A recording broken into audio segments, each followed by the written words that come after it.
Os. É a hegemonia, a soberania mundial voltou para o Brasil. 3 anos atrás a gente estava numa preocupação pela deficiência, numa entre-safra. Você já visualizava com toda a sinceridade, você já projetava? Isso algumas vezes. A gente estava na entre-safra. A gente, o Denis Martins e eu, a gente tem um contrato também de consultor do UFC Brasil para novos talentos. A gente viu aí, fez um scouting em um ano de 2015, né, fez um scout de 228 lutadores, que saíram 116, que saíram 28, que é o Borrachinha, que é a Amanda Ribas, que é essa turma toda, Rogério Botorin, Augusto Sakai. A gente fez ali o scoutingzão ali de todo mundo, o próprio Deison Daico a gente visualizou lá atrás, né? Então o povo, eu acho que deu aquela, perdeu um pouco do interesse, porque o Anderson Silva não era mais o campeão, porque, né, eu tinha saído, o Vitor Belfort tinha saído do UFC, né, o Lyoto Machida. O povo gosta do ídolo, né? Então deu aquela entre-safra, mas eu acho que agora com o Charles do Bronx, com a Amanda Leoa, né, com o próprio Deison Daikon, que é um cara humilde, né, do Belém do Pará, eu acho que com isso vai trazer o público, a atenção do público de volta, mais eventos, eu acho que move toda a cadeia, né? Então, vamos pegar carona nesse assunto, Rodrigo. Então, eu já entendi. Não foi chutômetro, não foi achômetro, foi tudo calculado, foi tudo premeditado, foi tudo fruto de um estudo. Simplesmente vocês não profetizaram no achômetro, né? Foi feito todo um cálculo, foram enxergando o número de competidores em potencial e vocês projetaram para 2, 3 anos e hoje é a realidade que a gente vive. Com o potencial ainda do Glover Teixeira ser campeão meio pesado, o Borrachinha perdeu pro Adesanya. Para esse ano a gente pode, de repente, se mantiver o cinturão da Amanda Nunes, que só perde pro imponderável, e se o Davidson Figueiredo vencer, ele empatou com o Brandon Moreno, mas se ele defender o cinturão mais uma vez, a gente talvez possa encerrar o ano com 5 títulos mundiais. Seria o recorde do Brasil. Seria o recorde do Brasil. Acho que eu acredito muito no Glover, cara. Eu acho ele favorito para essa luta com o Blachowicz. O Glover é muito forte, é um atleta que pegou a experiência, o nível dele é muito bom de chão, mas ele agora, o mix dele está melhor, ele consegue botar para baixo, ele virou um atleta mais versátil, perigoso na trocação, tem resistência ainda, né? Apesar de não ser um cara de 41 anos de idade, mas tem resistência, melhorou, né? Vinho, né? Melhorou, mas velho. O bicho cresceu bastante. Então, eu acho que o Brasil tem condições, sim, de ter 5 cinturões e vai ser o recorde, né? Não é fácil colocar o cara no UFC. O cara lutar hoje em dia no UFC é como se ele tivesse convocado na seleção brasileira de futebol para ser entre os 500 atletas do mundo, né? Então é até mais difícil do que ele ser convocado para a seleção brasileira de futebol, ele ser um atleta hoje em dia do UFC. Não é fácil, mas tem todo um processo até chegar lá. Concordo, a concorrência é feroz. E aí você sugeriria para esses atletas da nova geração que estão vindo, óbvio que eles têm que ser muito bons de trocação, óbvio que eles têm que ser muito bons de chão, óbvio que eles têm que ser muito bons de queda, óbvio que eles têm que ser muito bons de evitar, anular as quedas, tem que ter um psicológico, tem que ter o cardio, tem que ter nutricionista, mas a gente estava falando da questão também do trash talk ou de falar inglês.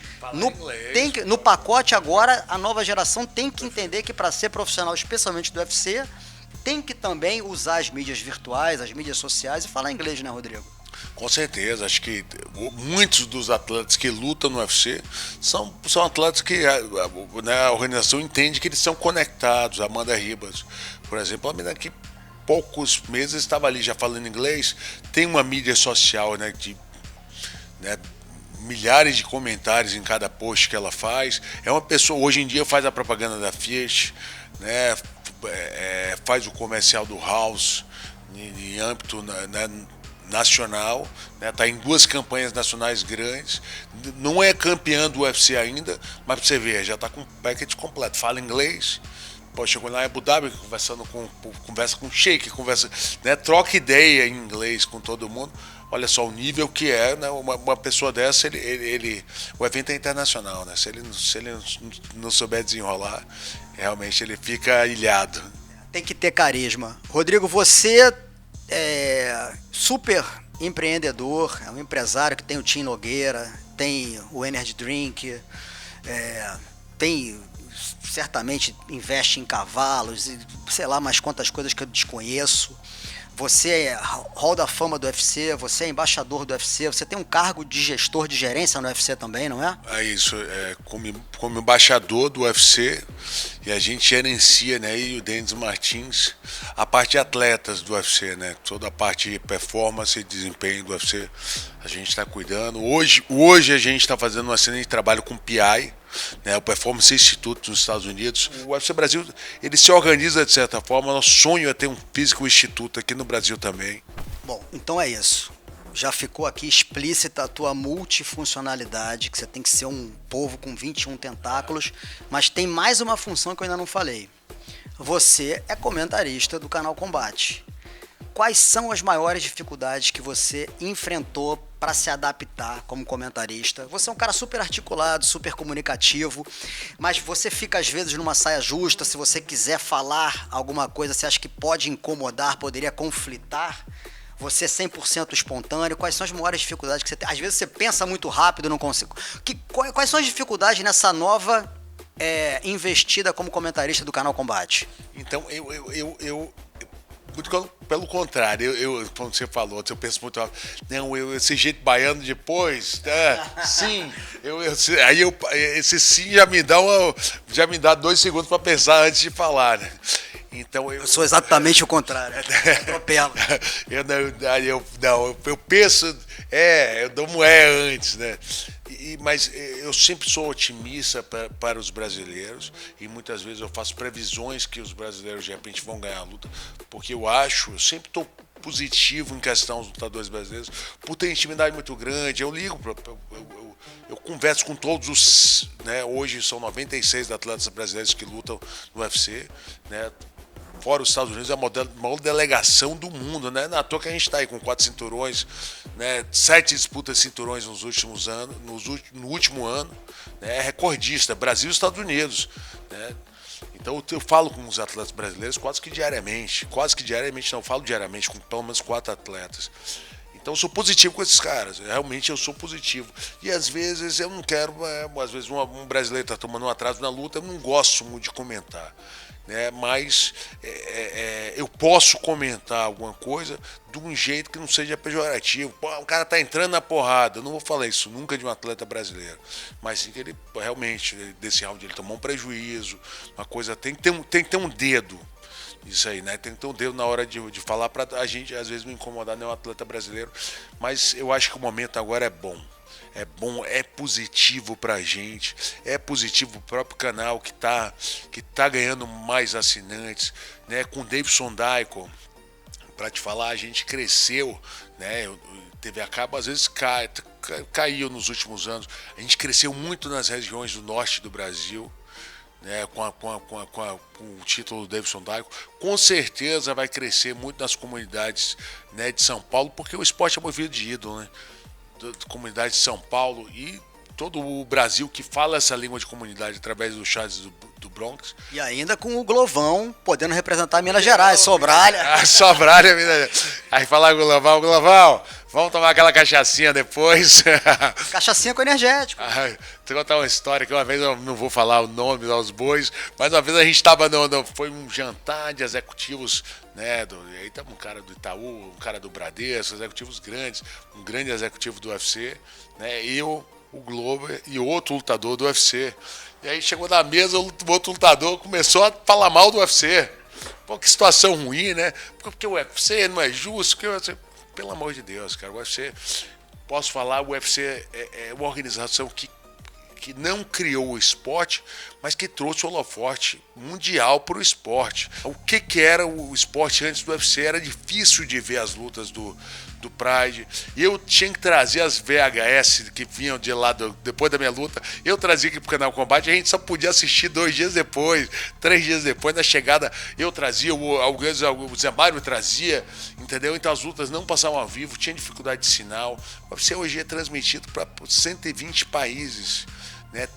Se você quiser assistir o UFC, ele chega, se ligar em todas as TVs onde ele tem acesso, 1,2 bilhões de lares. né? 687 milhões de fãs pelo mundo. O UFC é um monstro, Os caras criaram um negócio super organizado. O Dan White, pô, fala com todos os lutadores, né? Eu tento fazer minha parte aqui no Brasil, onde tem uma estrutura. Os caras voltaram na pandemia, antes da NBA. O primeiro evento esportivo que conseguiu fazer lutas antes da pandemia, né? No meio da pandemia, 3 meses antes da NBA.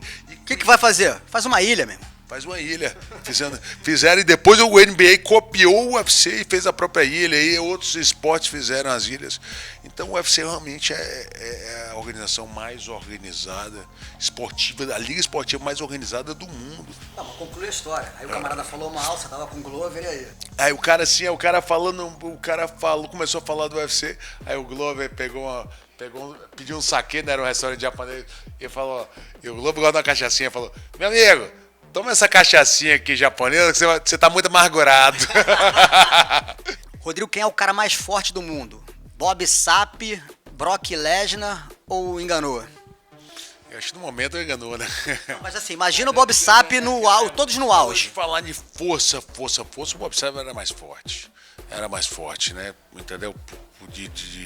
O Ngannou, ele tem uns socos loucos, a gente sabe, né? Outro dia eu tava vendo um vídeo do Ngannou, ele deu uma sequência no Jairzinho, ele cometeu 5 erros, de trocar a perna, de dar um golpe, passou, o outro passou. O cara falou, como um cara em 8 erros, o cara consegue um nocaute tão bonito.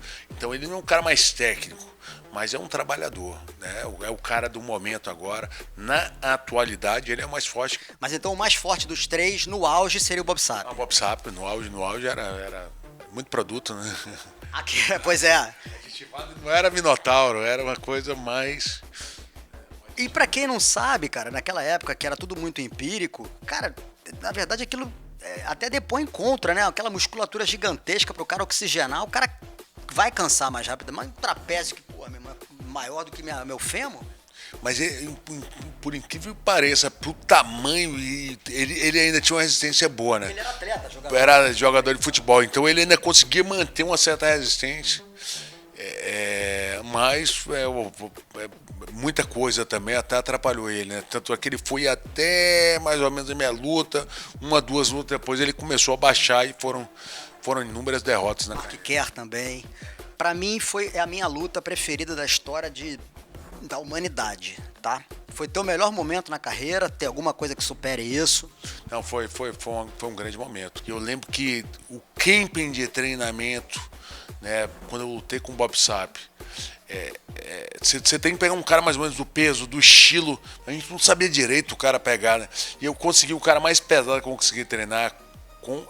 Tinha 140 quilos e ele tinha 170. Então, e eu senti essa diferença no meio da luta. Eu falei, pô, ele tá muito mais pesado que os meus sparrings, né? Porque você tem que tentar fazer a luta aí. Você faz 18 lutas dentro da academia com caras com habilidades parecidas, com corpo parecido, até você chegar à tua luta. Pra você não ver nada diferente, né? Então, você faz 18 lutas lá com o juiz, com banquinho, né, te dando água, pra você chegar lá na luta, você tá com aquela ideiazinha de luta ali. E com ele não foi nada parecido, não tinha nada parecido com aquela força, não tinha nada que se comparasse. Foi o momento mesmo, o momento da minha carreira, com certeza. Porque além do cara ser uma aberração, uma anomalia, fisicamente, um mutante, a história da luta é assim, ainda muito, com uma dimensão muito maior, é que nem a do Charles do Bronx também. Você começou totalmente em desvantagem, chegou a apagar, chegou lá herniado, apanhou a Vera e no final reverteu o resultado, fazendo os caras mais cascas grossas do mundo chorarem compulsivamente, cara. Os caras mais cascas grossas do mundo chorando compulsivamente. Quer dizer, é uma dramatização muito forte. Por isso que eu não consigo visualizar nada que supere. Não, aquela luta foi... E quem se falou em... o Hélio Gracie, velho, ficou emocionado. Encontrei o Coroa, após a luta, o Coroa pegou minha mão, mas falou assim, uns 20 minutos emocionado. Eu falo que isso é jiu-jitsu, meu filho. Isso que você fez. Pra mim foi quase tão emocionante quando ganhar a luta. Foi ganhar aquele aperte de mão do Coroa, que, pô, a mão enorme, pô, um cara magrinho, né? Uma mão maior que a minha, assim, ele pegava mais grossa, né, digo. pegava minha mão assim, falando de todos os golpes que eu consegui colocar na luta ali. Então, ali realmente foi emocionante, marcante na minha história. Você é um cara super ousado, super corajoso, não tem medo de empreender. O Fepa é o cara que mais entende de jiu-jitsu no mundo, isso é indiscutível. Vende evento. E também de jiu-jitsu, porque é ele quem casa, ele que faz o casamento das lutas. O cara é um estudioso. Sabe tudo. O Giovanni Decker trabalhou contigo muito tempo no UFC e hoje em dia é um dos sócios, um dos bosses, um dos chefes do BJJ Stars. Falar nesse trabalho que a gente fez de scouting de lutadores, o cara que puxou esse negócio foi o Giovanni. O Giovanni era o presidente do UFC Brasil, né? Puxou essa ação aí de scouting na época, foi muito legal. Então o Giovanni é um cara que tem um papel aí no MMA nacional, né? Apoiou muitos lutadores brasileiros, tá de parabéns, o Gia é casca grossa. A equipe é o Dream Team mesmo, Maurício, Sheik, todos os sócios, a galera toda da reportagem. Né? Sheik é um querido, né, cara? E o Maurício também, um cara pra frente, eu acho que... Muito competente, um apaixonado pelo jiu-jitsu. E a equipe tá muito alinhada ali e faz pelo esporte, né? Futuramente, com certeza, estão vislumbrando muita visibilidade, mas no momento agora é o que o esporte precisa. O Fepa já tentou te seduzir para você fazer alguma super luta? Claro. Tá, o tempo todo ano ele me chama, mas para lutar você tem que estar treinando com rotina. Um ano retrasado eu estava treinando bem, né? O ano passado, pandemia, a gente não treinou. Aí eu machuquei meu joelho, cruzado anterior, tô sem cruzado anterior. Você sabe como é que é, né, Marinho? Estamos, pra treinar é ruim, né, cara? Eu treino 2 dias, passo 2 dias pra dormir direito, né, velho? Porque você fica sem posição de botar a perna. Então eu vou ter que fazer uma cirurgia no cruzado aí. Estou estendendo por causa do lançamento do energético, mais pro final do ano. Mas assim que eu tiver bom, eu vejo sim isso. Pelo menos antes dos 50 a gente tem que fazer uma lutinha dessa aí. Como repórter oficial do BJJ Stars aqui, eu vou fazer uma viagem aqui, né, hipoteticamente falando, quando você tiver com o cruzado recuperado, né, o pós-cirúrgico recuperado, voltar a treinar. Quem você vislumbraria, sei lá, uma revanche com o Roleta? Eu lembro daquela semifinal com o Roleta. Tirou as palavras da minha boca agora, eu ia falar isso pra você. O Fepa nunca ofereceu Roleta? Quem sabe uma luta contra o Roleta. Ele me ofereceu o Frank Mir, ele me ofereceu várias... Eu tinha pensado no Frank Mir. Ele ofereceu várias pessoas. Quem mais ele ofereceu? Não, o Frank Mir e o Roleta foram os 2 primeiros, assim, que ele... Alguns outros nomes que eu não me recordo, mas esses nomes eu parei. Mais óbvios, né? Eu parei pra pensar. O Frank Mir a gente chegou a cogitar até data, mas aí eu já comecei a fazer outros trabalhos aí mais importantes. Mas deixa a gente dar uma focada nessa conta energética esse ano. Eu vou fazer minha cirurgia. O ano que vem, quem sabe, eu tô pronto. Com kimono ou no gi? Eu prefiro no gi. A guilhotina, né? Guilhotina braba. Show de bola, Rodrigo. Mais uma vez, cara, essa aí deve ser a 100ª entrevista que eu faço contigo, meu irmão. Não me canso, sempre me surpreendo, é sempre uma alegria, sempre aprendo. E, meu irmão, vida longa em todos os empreendimentos. Aprovado, adorei o sabor, adorei o aroma, adorei a cor.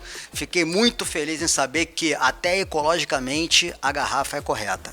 A gente fez, né, o outro antigo que a gente tem, o sabor tradicional, tem plástico, né, o sleeve que a gente chama, né, ele é vestido até em cima. Essa agora vai só uma parte. Bem falado, Marinho, bem lembrado disso aí. Vai só uma parte, então dá pro cara tirar esse plástico e ela é totalmente 100% reciclável. Mais uma vez, prazer estar trocando essa ideia contigo. Vou te falar, minha primeira matéria, se eu não me engano, foi contigo. A gente era parceiro de treino ali na Yudan, né? De shortinho ali, a gente treinando de sunga, né? E eu ainda falava assim meio duro, né? Que eram minhas primeiras matérias feitas na TV. E hoje em dia eu me tornei um comunicador. Hoje em dia eu me tornei um comunicador da área, comentarista, passo ter um programa de entrevistas que rodou agora no Abu Dhabi. E esse jeito de perguntar, de interagir com o entrevistado, eu aprendi com você, né? Então, ídolo, vida longa ao os.